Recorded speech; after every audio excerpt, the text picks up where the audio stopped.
Mimi nilikwambia nakupenda. Chunga usikanyagwe na pikipiki. I know you care. Watu wa pikipiki unajua wengine sijui wanaonanga masitani kwa barabara. Hello. Customer. Mambo? Poa. Mahindi unauzaje? Nini ya 40? Tunaona mko double.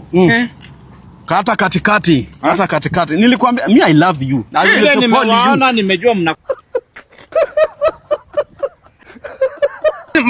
Sasa mimi ndio nalipa unachukua matako ya hindi. Hapana sana. Wewe mbona unampatia matako ya mahindi? Customer, nisikuweka hizo kwa tumbo. Mimi kuna vitu vingine unauza mahindi na ujinga aje. Lakini baby hizo ni gani? Swali mimi silipi. Mimi silipi.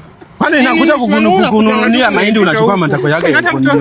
Hata kunipatia kichwa ya mahindi unadhani mimi ni mtoto? Lazima uheshimu wanaume wewe. Unakuja kukununulia unachukua nipei matako ya mahindi hapo. Mbona? Basi it is over. Mimi siwezi date dem mwenye ananielewi. It is over. Wewe. Kumbe uko tu na step na ufikiri. You should respect a man. Nifanye hivyo mbele ya watu. Mbele ya watu. Kai online nimekuja kugundua kumbe every man need respect.